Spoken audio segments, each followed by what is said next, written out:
ઓમ નમઃ સિદ્ધેભ્યઃ. ઓમ નમઃ સિદ્ધેભ્યઃ. ઓમ નમઃ સિદ્ધેભ્યઃ. આતમ બને પરમાત્મા હો, શાંતિ સારે દેશ में. હે દેશના સર્વોદય મહાવીર કે સંદેશ में. મહાવીર કે સંદેશ में. ફરી એકવાર આપણે કેટલાક મહિનાઓના વિરામ પછી નિર્ગ્રંથ મુનિ અંગે, નિર્ગ્રંથ મુનિ દશા અંગે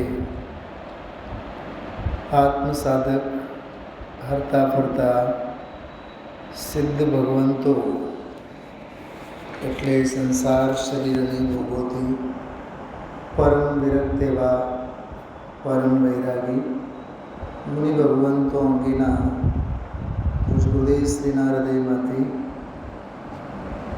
પ્રસંગોપાત રોજબરોજના સ્વાધ્યાયમાં સરી પડેલા ઉદ્ગારો અહોભાવના નામે સંકલિત છે. તે બોલો, તે ઉદ્ગારો, એમનો આપણે રસાસ્વાદ અભ્યાસ, ચિંતન, મનન કરીએ છીએ.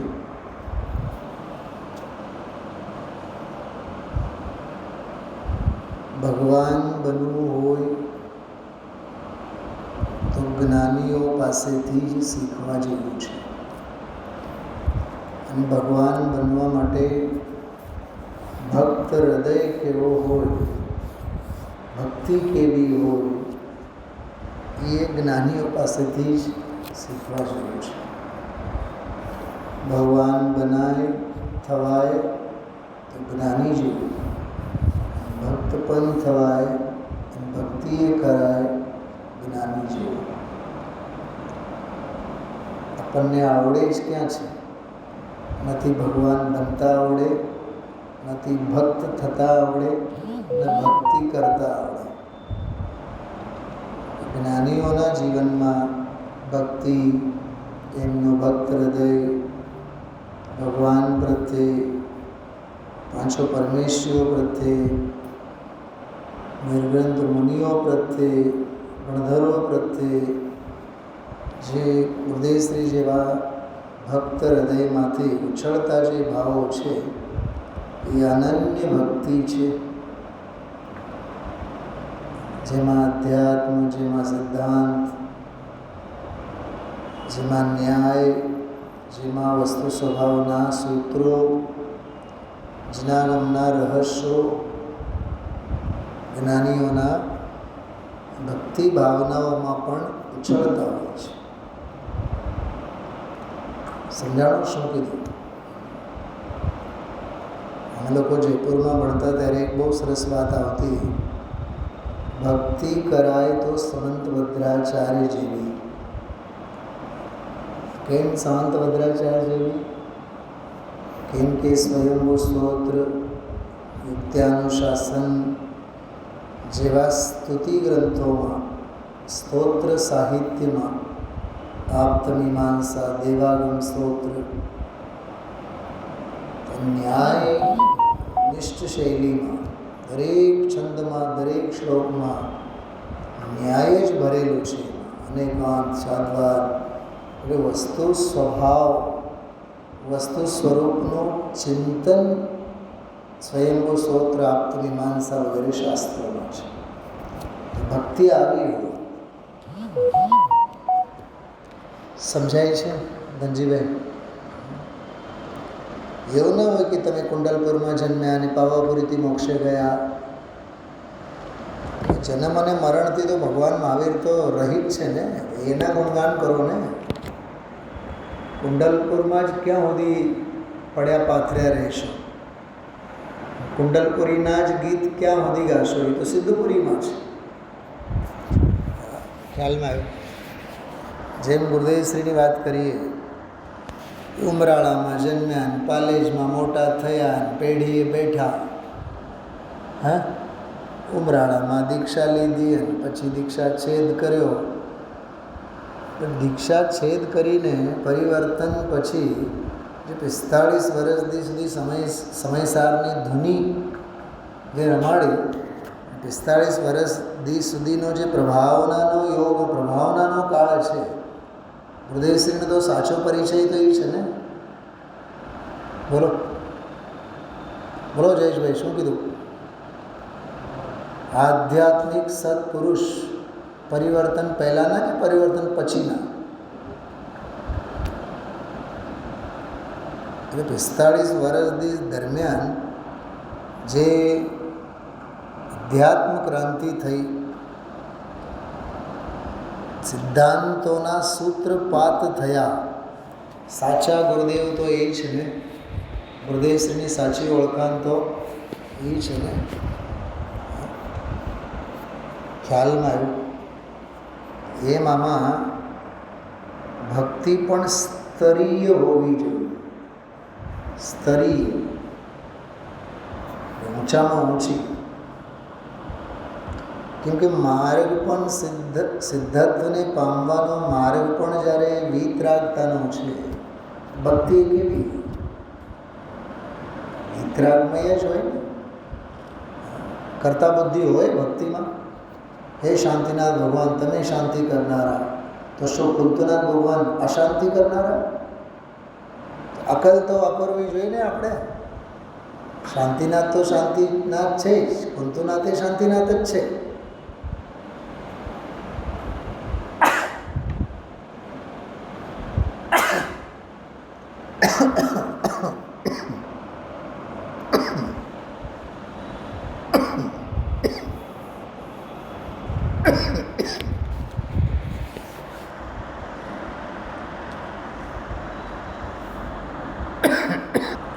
ખ્યાલમાં એવું શું કીધું કે શાંતિનાથ તો શાંતિનાથ છે જ, બાકી બધા શાંતિનાથ જ છે. એટલે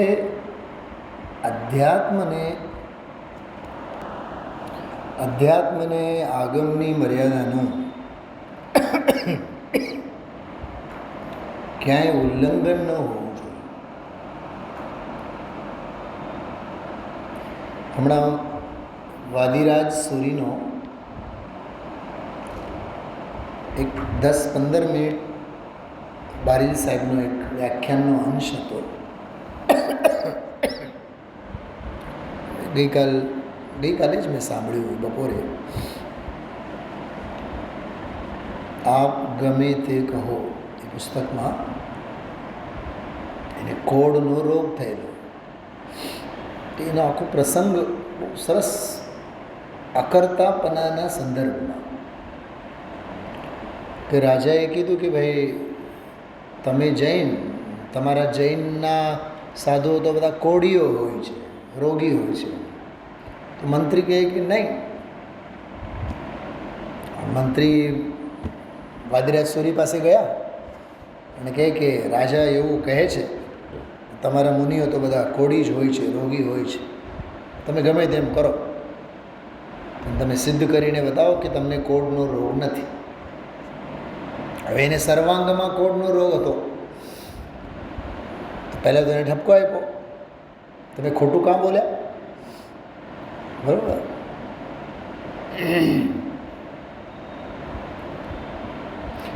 પછી એની સાધનાને લીધે વાદીરાજ સૂરીને સહેજે જ એવી રિદ્ધિ સિદ્ધિ મળી કે આખા શરીરનો કોડ દૂર થઈ ગયો. પણ જરીક આંગળામાં એ કોડનો રોગ રહ્યો. રાજા વગેરે આવીને જોયું તો ઓહો, આ તો સર્વાંગ સુંદર છે. તો વાદીરાજ સૂરીએ કીધું નહીં, ઉભા રહો, કોડનો રોગ મને છે. આ જો આખા શરીરનો રોગ હું મટાડી શકું તો આને કાં ન મટાડ્યો? એનો અર્થ શરીરનું જે જેવો પરિણમન રહેવાનું છે એ તો રહેવાનું જ છે, અકર્તાવાદ. એટલે ભક્તિઓમાં પણ અધ્યાત્મની સુગંધ હોવી જોઈએ, સિદ્ધાંતોની સોડમ એમાં હોવી જોઈએ. અધ્યાત્મ વિના, આગમ વિના, સિદ્ધાંતની સમજણ વિના, ઠોસ આગમ, ઠોસ વસ્તુ સ્વરૂપ વિના ભક્તિ પણ સાવ ઓલી છિછોરી ભક્તિ લાગે, ઉપલક ઉપલક લાગે, આસમાન જાતિ પર્યાયવાળી ભક્તિ લાગે. પછી તો આસમાન જાતિ પર્યાયવાળી ભક્તિ. તમે અહીંયા જન્મ્યા, ત્યાં મોટા થયા, ખ્યાલમાં આવ્યું? એનો કાંઈ અર્થ નથી. એટલે આપણે જે આ મુનિદશા અંગેના અતિન્દ્રિય આનંદમાં પરમ તૃપ્ત રહેનાર સાધકોની દશા અંગે ગઈકાલે 132થી 143 આ બધા બોલો આપણે સમુચ્ચય વિષય રૂપે જોઈ ગયા છીએ. હવે આ વખતે આપણે એક નવો અભિગમ સાથે આનો સ્વાધ્યાય આપણે શરૂ કરીએ છીએ. નવો અધ્યાય ચાલુ થાય એટલે 10, 12, 15 બોલો હોય એ બધા જ એક દિવસમાં આપણે લઈએ છીએ. બાકી દરેક દિવસના સ્વાધ્યાયમાં કમસે કમ 4, 5 બોલો થાય એટલે 2 દિવસમાં એક અધ્યાય પૂરો થાય એવું ટાર્ગેટ રાખીને આપણે આગળ વધીએ. કેમકે 1008 બોલો છે, હજી આપણે 150 નથી પહોંચ્યા. થોડી ગતિ ઝડપી રાખીએ આપણે. જો ગઈકાલે જે આપણે 132 143 બોલોનો અભ્યાસ આપણે કરેલો, એમાં ગુરુદેવશ્રીના વ્યાખ્યાનોના જ સંકલનો છે બધા. જેમ કે આમાં જે સંકલનોના નામ આપેલા છે 11-12, પહેલાં એ સંકલનોના નામ હું તમને વાંચી સંભળાવું. વહ ઘડી કબ આએગી, આ એ ગુરુદેવશ્રીના જ બોલો ધન્ય મુનિ દશા ઉપરના છે. પ્રવચન સાર. જો 1951માં 1951 સદગુરુ પ્રવચન પ્રસાદ, સદગુરુ પ્રવચન પ્રસાદના નામે જે સોનગઢમાં લગભગ દૈનિક પત્રિકા, દૈનિક જ છે, ડેલી, જેમાં અત્યારે ગુજરાત સમાચાર, દિવ્ય ભાસ્કર, એમ સોનગઢથી આ સદગુરુ પ્રવચન પ્રસાદ એટલે રોજની પ્રસાદી પત્રિકા સ્વરૂપે ત્યાંથી છપાતી. એમાં પ્રવચન સાર 213 નંબરની ગાથાનો પણ આમાં એક બોલ છે. અષ્ટપાઉડના પ્રવચનો એમાંથી એક બોલ છે. બૃહદ્રવ્ય સંગ્રહ પ્રવચન ગાથા 40 એમાંનો પણ એક બોલ છે. પછી પ્રવચન નવનીત જે 18મી વારના ગુરુદેવશ્રીના પ્રવચનો છે એમાંનો પણ છે. ચૈતન્ય ચમત્કાર, આ પૂજ ગુરુદેવશ્રીની જે ઇન્ટરવ્યૂ છે, બારીલ સાહેબે લીધેલી ઇન્ટરવ્યૂ, એમાંથી એક બોલ લીધેલ છે. મોક્ષમા પ્રકાશક પ્રવચન, મોક્ષમા પ્રકાશકના કિરણોના નામે પ્રસિદ્ધ છે. પછી ગુરુદેવશ્રીના વચનામૃતમાંથી એક બોલ લીધેલો છે. પછી જીણ શાસનમ સવ્વમ, પસ્સદી જીણ શાસનમ સવ્વમ, 14-15મી ગાથા, એના ઉપરના ગુરુદેવશ્રીના પ્રવચનોના સંકલન એમાંથી લીધું છે. અને ફરી પાછો એક બોલ છે પ્રવચન સાર 216 નંબરની ગાથા. ફરી એક વખત બૃહદ્રવ્ય સંગ્રહમાંથી એક બોલ છે. અને પછી 143મો બોલ પ્રવચન રત્ન ચિંતામણી, આ નિયમ સાર ઉપરના પ્રવચનો છે. પ્રવચન રત્ન ચિંતામણી સંકલિત પ્રવચનો છે. તો જુદા જુદા પ્રવચનોના સંકલનોમાંથી જ વળી પાછું આ એક મહાસંકલન અહોભાવના નામે કરેલ છે. તો જોઈએ આપણે આ સંદર્ભ સાહિત્યની વાત કરી. પહેલો બોલ છે 132માં, પૂર્ણ શુદ્ધાત્મા કી પ્રતીતિ, પછી કોમા છે, લક્ષ્ય और स्वानुभव सहित है. શું કહે છે? પકડાય છે? કોને પૂછું હું? હા એમ થાય કે ખુરશીઓને પૂછું. હા સાચી વાત. આજકાલ છે ને મોટી યુનિવર્સિટીઓને પણ તાળા મારવામાં આવે છે, જેમાં પ્રોફેસરો કરોડો રૂપિયાનો પગાર લેતા હોય, લાખો રૂપિયાને લેતા હોય, કરોડો રૂપિયાનું ભંડોળ ભેગું થતું હોય, અને યુનિવર્સિટીઓના ડિપાર્ટમેન્ટમાં ભણવા માટેના વિદ્યાર્થીઓ નથી. હા, આટલી વસ્તી હોવા છતાં માસ્ટર ડિગ્રીમાં 2, 4, 6, 8 કોઈ ભણવા જ નથી માગતા, રેગ્યુલર સ્ટુડન્ટ જ નથી. તો મને એમ થતું કે રેગ્યુલર સ્ટુડન્ટ યુનિવર્સિટીઓમાં જ નથી, સ્વાધ્યાય ભવનોના પણ હાલ એ જ છે.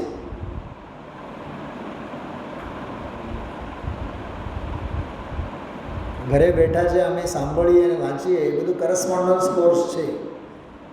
Open Indira Gandhi open university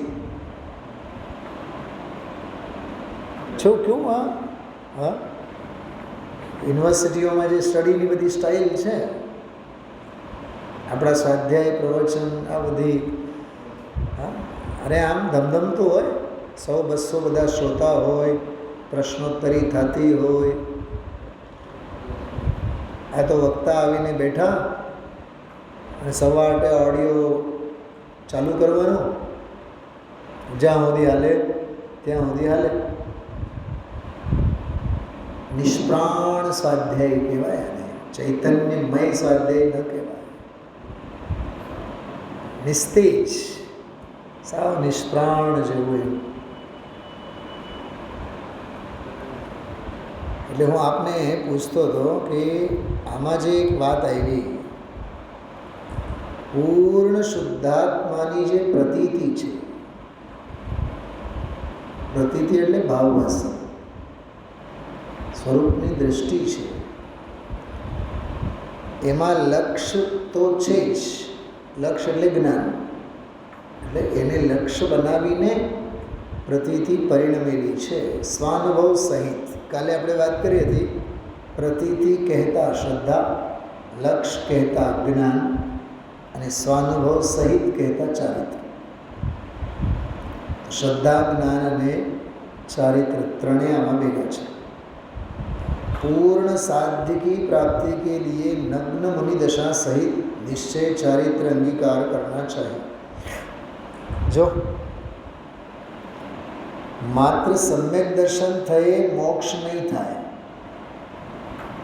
મોક્ષ માર્ગનો મંગલમય આગાજ તો થાય, પ્રારંભ તો થાય, મોક્ષ તો ચારિત્ર થયે જ થાય. સ્વરૂપની રમણતા તો જોઈએ ને, ખ્યાલમાં આવ્યું. या पूर्ण साध्य की प्राप्ति के लिए नग्न मुनि दशा सहित, जो દ્રવ્યલિંગ લીધું બહારનું, પછી નિશ્ચય ચારિત્ર એટલે શુદ્ધોપયોગ રૂપ ચારિત્ર, એ અંગીકાર કરવો જ જોશે, કરના ચાહીએ. એમ ભાષા જો આવે ભૂમિકા પ્રમાણે, પણ અહીંયા ભાષા એની ચરણાની છે. આવો બહુ સરસ એક બોલ છે, 133મો બોલ. देखो यह मुनि दशा, मुनि तो सर्वज्ञ भगवान के दीवान हैं, केवल ज्ञान लेने की तैयारी में. हमारा गुरुदेव श्री કેટલા બધા અહોભાવ વ્યક્ત કરતા હોય પૂજ્યપાદ આચાર્યની. કેવળ જ્ઞાનને ઊભા કરી દીધા છે, કેવળ જ્ઞાનના થાંભલા છે. બે દિવસ પહેલાં એવું બોલ્યા, કેવળ જ્ઞાનના તો થાંભલા છે જૈન મુનિ. એટલે એમ એમાં એવું છે ભગવાનના દીવાન છે. કેમ કે કારોબાર બધું માલિક કરે, પણ કારોબારનું મેનેજમેન્ટ બધું કોના હાથમાં? દીવાનના હાથમાં. એમ તીર્થંકરો તો સમોસરમાં બેસીને માર્ગનો પ્રચાર પ્રસાર કરે. હવે એનું અર્થઘટન એને શાસ્ત્રોમાં લખવાનું, માર્ગનું સંચાલન કરવાનું, સંઘનું સંચાલન કરવાનું, દીક્ષા દેવાનો, શિક્ષા દંડ આપવાનો, બધું કામ કોણ કરે? મુનિરાજ કરે.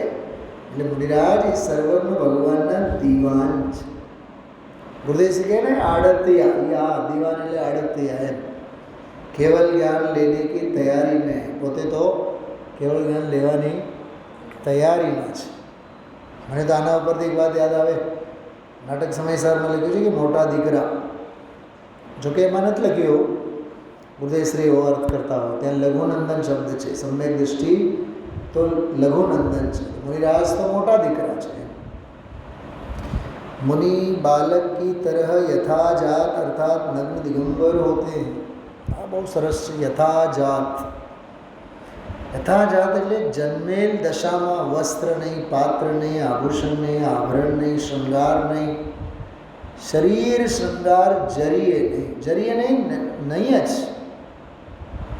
માના ગર્ભમાંથી જેવા દુનિયામાં અવતરિત થયા એવા યથાજાત. યથાજાતમાં પ્રાકૃતિક સહજતા છે. આપણું જે બહારનું છે બધું લેપ છે. આ બહારનો શણગાર છે. આ કપડાં લત્તા દાગ દાગીના ખ્યાલમાં આવે છે. શરીરનો નખસિક જે કાંઈ શૃંગાર છે એ બધું લેપ છે બધો. યથાજાત સ્વરૂપ તો નિર્ગંત મુનિ ભગવંતોનો છે. બાલક કી તરફ, બાળકની જેમ. કેવું સરસ. હા, બાહ્ય વેશ બાલકની જેમ અને અંતરંગ પરિણતિ કેવડીની જેમ. શું કીધું? બહારમાં બાળક જેવા દેખાવમાં નગ્ન, અને અંદરમાં ધબકતો આત્મા કેવડી જેવા, સર્વજ્ઞ જેવા, આમ ત્રાડ મારતા હોય. હા, तीर्थंकर भगवंतों और वीतरागी संतों ने, जो बेवने लीधा, तीर्थंकर भगवंतों और वीतरागी संतों ने बनने में लीधा, जो भगवान आत्मा की दिव्यता की महिमा गाई है. जो भगवान आत्मा की दिव्यता नो महिमा, काले पण मारो आना पर ध्यान गयो. आत्मा नो महिमा नहीं, आत्मानी દિવ્યતાનો મહિમા. વાત તો એક જ છે, પણ આત્મ સ્વભાવની દિવ્યતા, એની ભવ્યતા. આભા હોય ને, આભા, જેમ ગુલાબનું ફૂલ રાખેલું હોય તો આપણને ફૂલ જ ન દેખાય, એની આભા દેખાય. આભા એટલે એનો તેજ દેખાય. સમજાય છે શું કહું છું? અંજુભાઈ, ઘરમાં ખાટલા વશ હોય 110 વર્ષના વૃદ્ધ વડીલ, પોતાની ટીકડી પોતાના હાથે ન લઈ શકે, પણ ઘરમાં એની હાજરી માત્ર એક આભા પેદા કરતી હોય છે. એ આભાની જ આપણને કિંમત નથી. રાજુભાઈ, વિદ્વાન હોય તો ભલે, ન હોય તો ભલે, 8-15 દિવસ સ્વાધ્યાય બંધ હોય છે, એ કેવું લાગે છે? એ આભાની કમાલ છે. વિજય સુનામ જયેશભાઈ, વિદ્વાન ન હોય, જ્યારે સ્વાધ્યાય ન હોય તો વિરાન ભેંકાર લાગે, ભેંકાર. આ તો સ્વાધ્યાયની લીધે તો 4-6 લોકોની અવર જવર છે. બાકી તો ચોકીદારો 8 વાગે તાળો મારીને ભૂલી ગયેલા હોય. રવિવારના દિવસે તમે જુઓ ને, કોઈ પંખી ના ફરકતો હોય. અરે મુમુક્ષુ વિના, આત્માર્થી જીવોના ચહેલ પહેલ વિના, હા, વિદ્વાનોના સહવાસ વિના, સ્વાધ્યાય વિના, સ્વાધ્યાય ભવન બધા ભેકાર છે, વીરાન છે.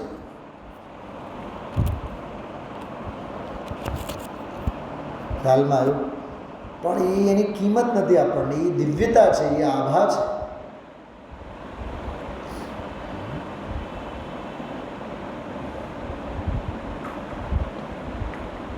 તમે સાચું વિચારો, 4-8-10 દિવસ સુધી સૂરજ દેખાય જ નહીં, બોલો રોગચાળો ફાટે કે નહીં, મચ્છરા પેદા થાય કે નહીં? અને જો 8-15 દિવસ પછી જ્યારે સૂરજ ઉગી આવે, કેવો લખ લખ લખ લખ ચારે બાજુએ રોશની અને પ્રકાશ અને ઉજાળો કેવો. તડકાનો લાભ લેવા પછી તડકામાં જઈને લોકો ઊભા રહે. 5-15 દિવસ પછી સૂર્યનારાયણે દર્શન આપ્યા, તો એની આભાની કિંમત છે.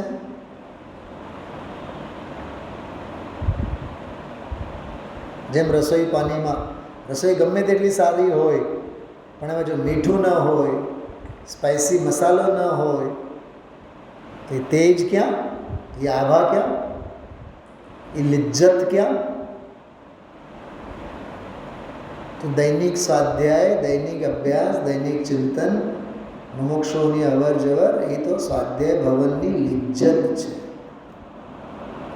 તીર્થંકર ભગવંતો અને વીતરાગી સંતોએ ભગવાન આત્માની દિવ્યતા, એ દિવ્યતા એ એની આભા છે. કિંમત આભાની છે. હા, બહુ સરસ છે. दिव्यता की महिमा गाई है, वही शास्त्र में आया है, वही ज्ञानियों के अनुभव में आया है. जो તીર્થંકરો વીતરાગી ભગવંતોએ જે ગીત ગાયા છે, શાસ્ત્રોમાં એ જ આવેલ છે, જ્ઞાનીઓએ પણ એનું જ ગીત ગાયું છે. કેટલું સરસ આખું ક્રમ. ઉસે ભવ્ય જીવ આનંદ સે સંમત કરતે हैं. ભવ્ય જીવો એનો રસપાન કરે છે. બહુ સરસ છે. ભગવાને જે જોયું, જે જાણ્યું, જે કીધું, આળતિયા થઈને મુનિ ભગવંતો તે જગતને સમજાવે છે. જાગરે ના જાગ. જે આસન્ન ભવ્ય જીવ હોય તત્કાળ જાગી જાય છે.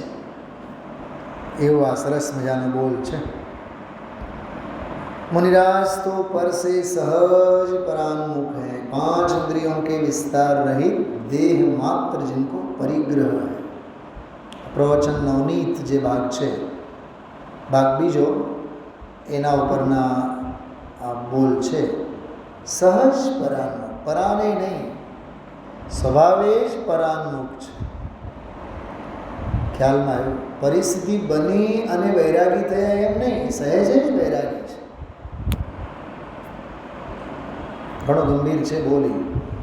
5 ઇન્દ્રિયોના વિસ્તાર રહિત દેહ માત્ર જેમને પરિગ્રહ છે. દેહ છે પણ દેહ છતાં જેમની દશા વર્તે દેહાતીત. સરસ મજાનો આ બોલ છે. આવી રીતે આ 5 બોલો આપણે લીધા. આગળના 5-6 બોલો છે એમની ચર્ચા આપણે પછી લઈશું. ઓમ નમઃ સિદ્ધેશ્વરાય.